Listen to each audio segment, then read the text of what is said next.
Hi guys, good morning. So உங்களோட twin ஃப்ளேமோட message 10 of pentacles.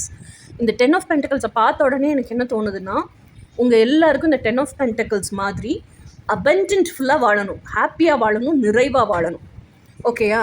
இது எல்லாமே இண்டிபெண்ட்டாக வாழணும், இண்டிவிஜுவலிசத்தோடு வாழணும், யுனிக்னஸோடு வாழணும். ஓகேயா?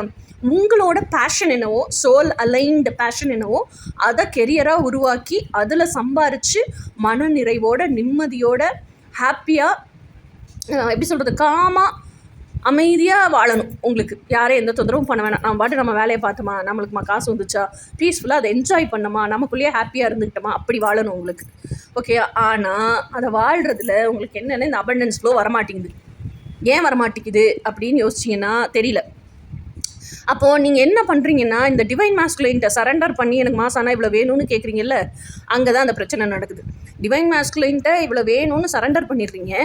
ஆனால் அதை ரிசீவ் பண்ணுறதுக்குள்ளேயே இப்போ நம்ம சரண்டர்னு சொல்லிக்கிட்டே இருக்கனால நீங்களும் சரண்டர் பண்ணணும் போல் இருக்குது அப்படின்னு சரண்டர் பண்ணுறீங்க. ஆக்சுவலாக சரண்டர் அப்படி பண்ணக்கூடாது.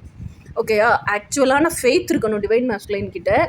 நீங்கள் அந்த ஃபெய்த்தோட சரண்டர் பண்ணணும். இன்னொன்று பெரிய ப்ராப்ளம் என்னென்னா, இதை கேட்குறதெல்லாம் மோஸ்ட்லி லேடிஸாக தான் இருக்கீங்க.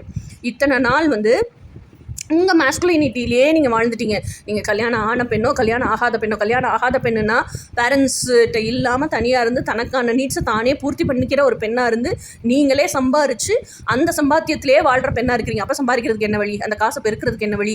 அந்த காசை நம்ம எதில் இன்வெஸ்ட் பண்ணால் எவ்வளோ மல்டிப்ளை ஆகும்? அந்த காசை எப்படி பிரயோஜனமாக செலவு பண்ணலாம்? சப்போஸ் நான் வாங்குற காசு பத்தலைன்னா அடுத்த காசு அரேஞ்ச் பண்ணணுன்னா யார்கிட்ட கேட்கலாம்?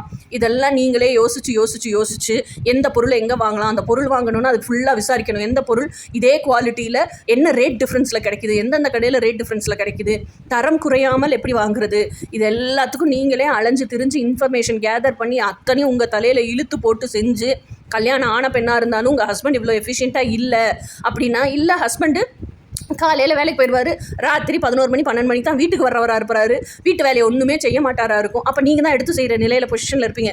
அப்போ கம்ப்ளீட்லி உங்கள் மாஸ்குலைனிட்டிலேயே நீங்கள் இருக்கும்போது நீங்கள் எப்படி ஃபெமினிட்டிக்குள்ளே ரிசீவிங் எனர்ஜிக்கு வருவீங்க? ரிசீவிங் எனர்ஜிக்கு ஃபெமினைனாக பிறந்து ஃபெமினைன் எனர்ஜி தான் உங்களுக்குள்ளே இருக்குது.